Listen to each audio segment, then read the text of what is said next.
Marcus. Welcome back to Fund IQ Finance. Today, we need to have a very uncomfortable conversation about your bank account.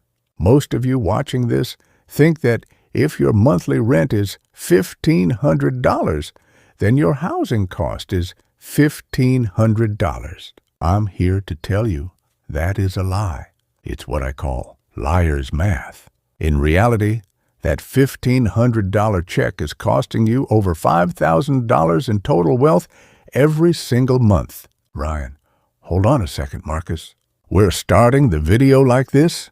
You're telling me my bank is lying to me. I literally see the transaction. $1,500 leaves my account. It doesn't feel like $5,000. It feels like $1,500.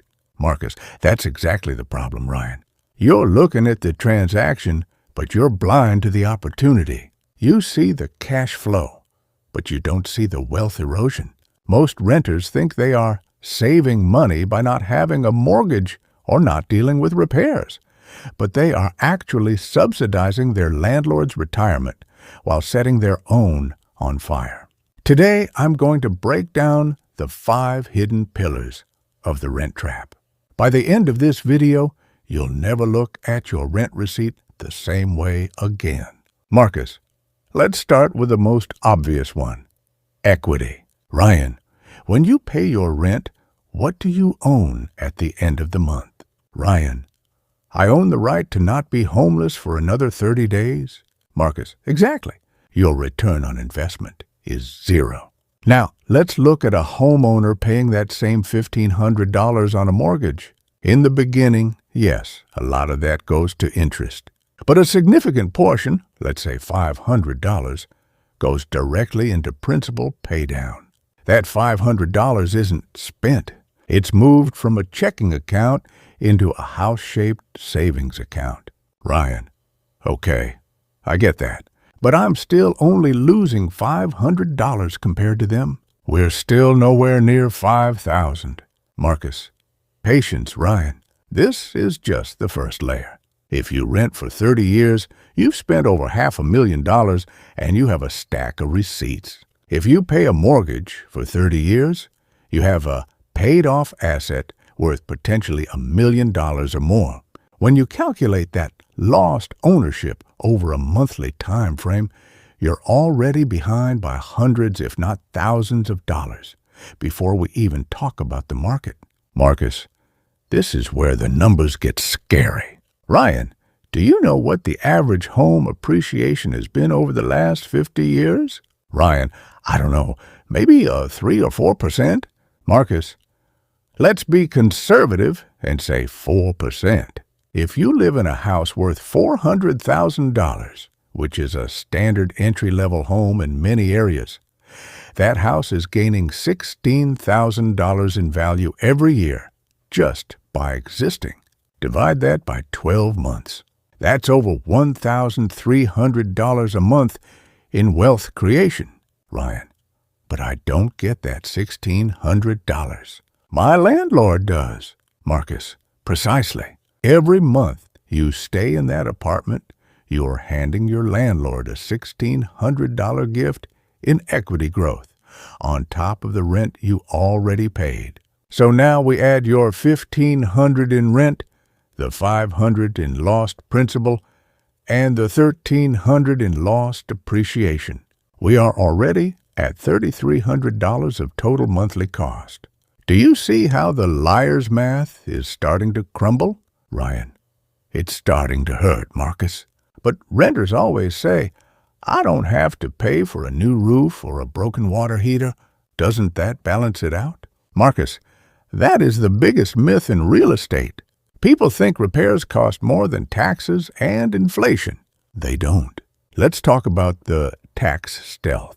As a homeowner, you get to deduct mortgage interest and property taxes in many cases. This can result in a tax refund or a lower tax bill worth $300 to $400 a month. As a renter, you get 0. You are paying your rent with after-tax dollars, while the homeowner is using pre-tax advantages. Ryan, So the government is basically subsidizing the homeowner, but making me pay full price? Marcus, welcome to the system, Ryan. But wait, there's more. Let's talk about the inflation tax. When you rent, your landlord has the right to raise your rent every single year. If inflation is 5%, your $1,500 rent becomes $1,575 next year. In 10 years, it's over $2,000. But a fixed-rate mortgage? That payment stays the same for 30 years. Ryan, so while my salary stays the same or grows slowly, my biggest expense, rent, is a moving target? Marcus, exactly. You are shorting the dollar with your housing. A homeowner has locked in their cost of living. 10 years from now, their mortgage will feel incredibly cheap because of inflation, while your rent will feel like a heavy weight around your neck. That future cost of inflation is worth another $1,000 a month in present value wealth. Marcus, let's do the final tally of the rent trap. 1. Your actual cash out of pocket, $1,500. 2. Lost principal, equity, $500. 3. Lost depreciation, $1,300. 4. Lost tax advantages, $400. 5. The inflation protection gap, over $1,000. When you add the physical cash leaving your hand to the wealth that is failing to enter your hand, the total cost of renting that cheap apartment is over $5,000 a month. Ryan, Marcus, this is depressing. You're making it sound like every renter is just throwing $5,000 into a black hole every month. Is there no way out? Is renting always a mistake? Marcus, not always, Ryan. And this is the part people miss. Renting is a tool. If you use it to stay mobile, to keep your capital liquid for a high-return business, or because the price-to-rent ratio in your specific city is completely insane, then renting can be a strategic move. But most people aren't being strategic. They are just following the path of least resistance. They are victims of the math because they don't understand the math. Marcus, the goal of Fund IQ is to make sure you're never the victim of liar's math again. If you're renting right now, don't panic.